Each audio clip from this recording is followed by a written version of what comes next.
Welcome to Spotlight Advanced. I'm Liz Waid. And I'm Colin Lowther.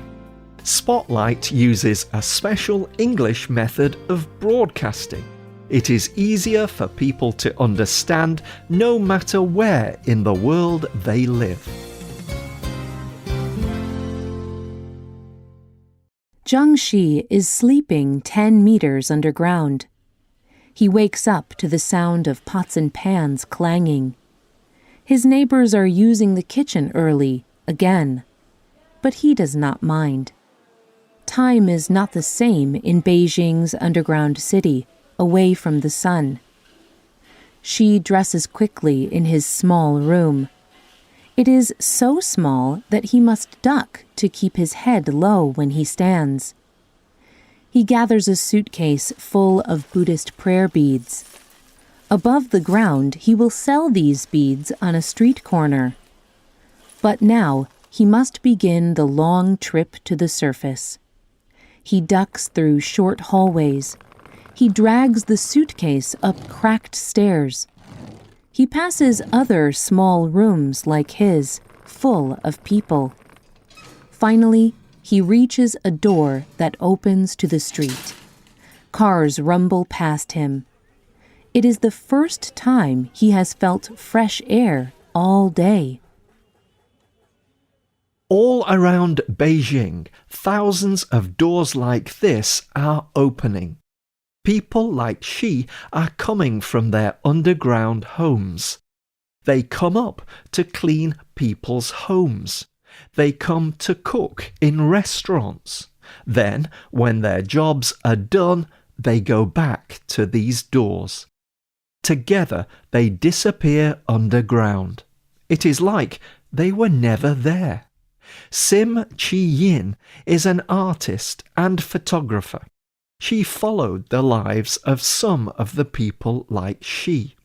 She told their stories to the world.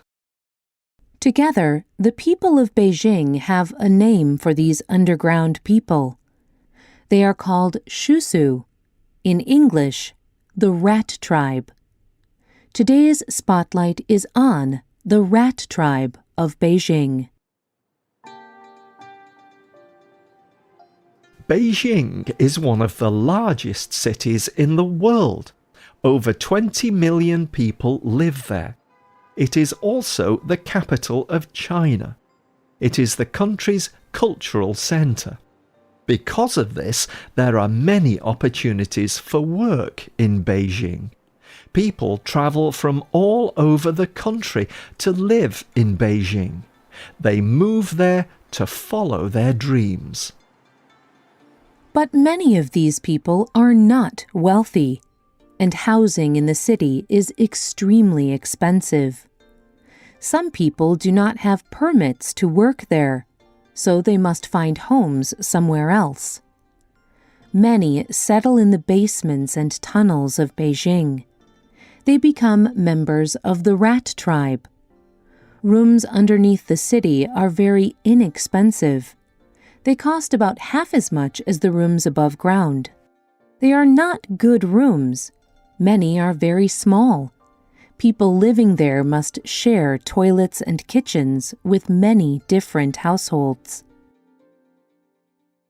These rooms were not built for people to live in permanently.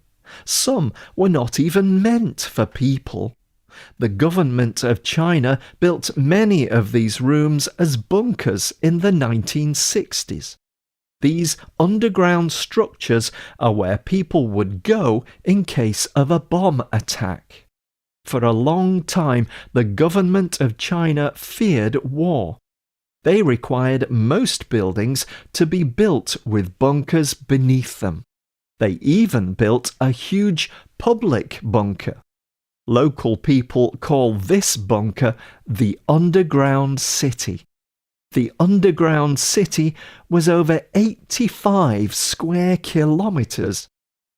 But when war never came, owners of these buildings began to sell space for rooms. The government even allowed people to rent spaces in the underground city. Some of these rooms were meant for people.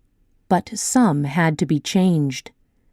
Places meant for food became places where people could stay. Cold concrete rooms changed into cozy living spaces. More and more people moved to Beijing. There was no room for them, so they moved into the bunkers.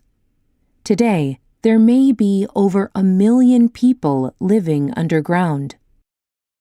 This bunker housing is cheap, but being a member of the rat tribe can be difficult. Living underground can be cramped and depressing. It is difficult to live only by electric light. Li Hao is working to become a photographer-filmmaker. He lives in Beijing's underground. He told Al Jazeera America, "The first basement I stayed at in Beijing was very large, but it was very humid, with a lot of water in the air. After 1 month, it was still smelly. There was water on the floor from the humidity, and things got moldy, so I moved. Then I found this room. It is about 8 square meters for 360 yuan. I have no income, so I live here. It is okay. I do feel uncomfortable here, though. I always feel very tired. Maybe because there is no sunlight here." Many people of the rat tribe also feel a great shame about living underground. They may not share where they live with their families or friends. Some may like their living situation, but their families object. It can cause tension between family members. Zhang Shi is an immigrant from Mongolia who is a member of the rat tribe. He told Al Jazeera America, "My dad visited me a while ago. When he came, I had no time to clean up beforehand. I know he cried that night he stayed with me.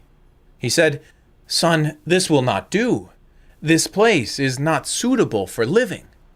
But I told him that when I go out, I always look very presentable. Who will know that I live in a basement?" Living as a member of the rat tribe is also difficult for another reason. In 2012, it became illegal. Chinese authorities now believe that these bunker rooms are not safe. Many do not have fire escapes. If a basement were to flood, many people would die. Members of the rat tribe are willing to take this risk, but the city of Beijing is not. In 2015, they evicted 120,000 people living underground. Every one of them lost their homes. There was nowhere for them to go. So while there is danger living underground, there is also a danger of having no home at all. Still, most members of the rat tribe do not believe that their situation is permanent. Even if their homes are illegal, they still persist. They plan to save their money until they can purchase a better house. Some wait until they can get a better job. Living underground is one step on a road that leads to a better life. Zhang Qiuli works in Beijing and lives in a basement apartment. She told the magazine Foreign Affairs, "There is no real difference between us and the people who live above us. We wear the same clothes. Our hairstyles are just as funky. The only difference is that they have more money now. When we can afford it, we will also move upstairs."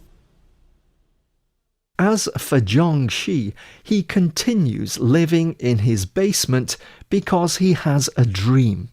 He wants to be an actor, and he believes the best way to do that is to live in Beijing. Living as a member of the rat tribe is the only way he knows to follow his dream, and he will live in his basement room until he finds his way.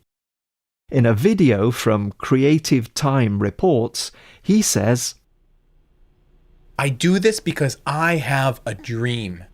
To say it out loud sounds almost wishful, but I came to Beijing because of a dream. I am like so many young migrants. We are all seeking to succeed here in Beijing. Only we migrants live in basements. Young people like us, why else would they come to Beijing to live in a basement? They definitely do this because they have dreams. Do you have a dream? What would you do to achieve it? Would you live underground? We hope you can join us again for the next Spotlight program. Goodbye.